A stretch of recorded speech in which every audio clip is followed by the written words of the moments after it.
back, relax, and maybe get yourself a snack. Me and you gonna have a little chat about books.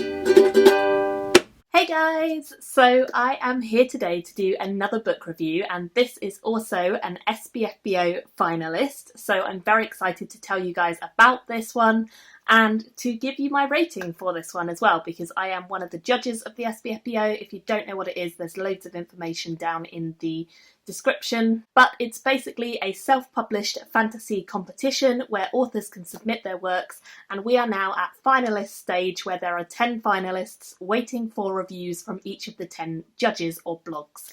So I have reviewed my own finalist, obviously, and I've also reviewed one other at this point, so I'll link that down below if you want to go and check that out. I've also read some of the semi-finalists and all of my batch, so there will be more reviews coming for SPFBO soon.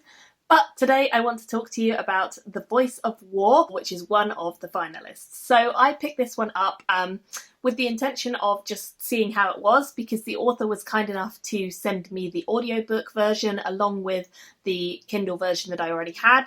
So I just kind of started listening to the audio one day whilst I was doing some work, and I ended up really enjoying the audio narration for this. I think it's really, really well done, and I definitely recommend that form if you're interested in audiobooking. However, I also then read half of the book so that I could familiarise myself with the names and how they're all spelt and said. So I really enjoyed both formats, and I would recommend either one.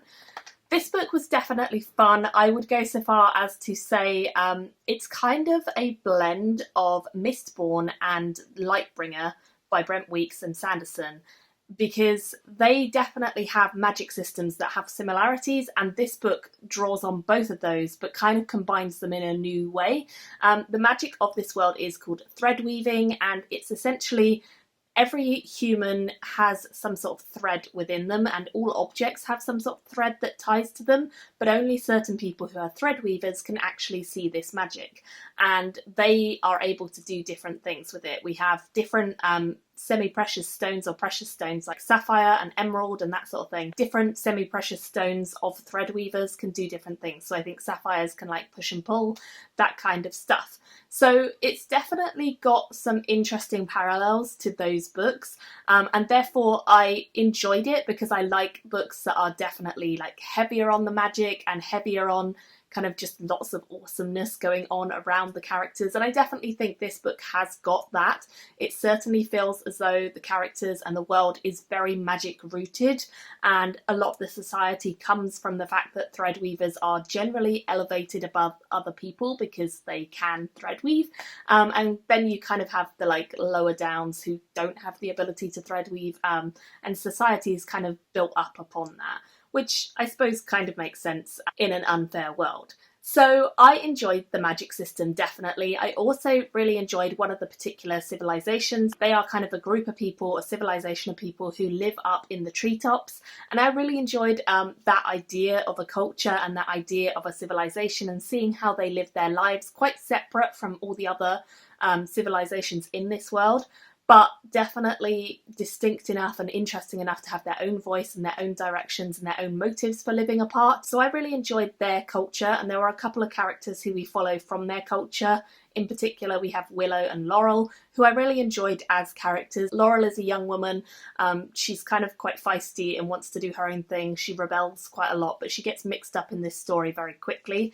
And then we have Willow, who is actually a mother figure, which I thought was really nice to see, because often you do not see mother figures in fantasy books. And she was a mother for literally being a mother to Chris, one of our other characters, but also just generally she was that sort of person who felt very motherly to the people around her, and I really enjoyed her particular character. One of the other characters is Chris, and I would say Chris is probably our main character from the book as well. Chris starts off the story in quite a position of power.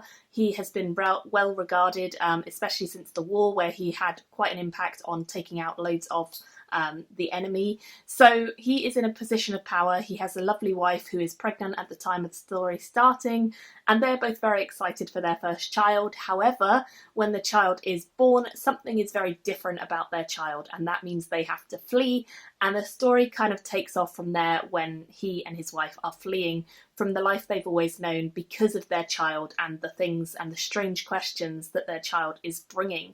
So I really enjoyed Chris as a character as well. I think he had a lot of potential to offer to the story. He also has a dark secret of his own, which you learn a little bit more about as the book goes on. And generally, I think all the characters were pretty interesting.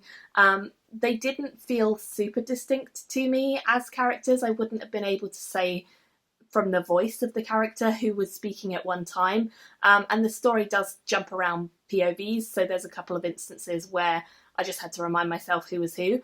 However, with that being said, it is a fun story. I would kind of call this fantasy with a light-hearted tone throughout it. It definitely feels as though it's drawing on a lot of the things in fantasy that I particularly like.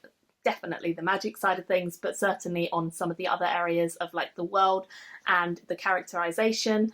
However, I don't think it was as developed as I would have liked. I think this book particularly just felt a little bit like it was fairly surface, and I think maybe that's because book 2 is where the author's going to really dive deep into the motivations of the characters and the world and kind of what's going on there. But with that being said, I did feel slightly let down that I didn't get to know the characters more. I feel like there could have been a little bit more depth added to them and the world in general and the politics of the world, just to really make you feel grounded in the story. And that was something I felt was a little bit lacking in this particular book. However, I do think if it's a fast read that you're looking for, a very magic-based fantasy with a lot of snarky comments and fun, and also just generally a pretty easy read as well, then this could be a really good series, and I do recommend the audio too, as I say.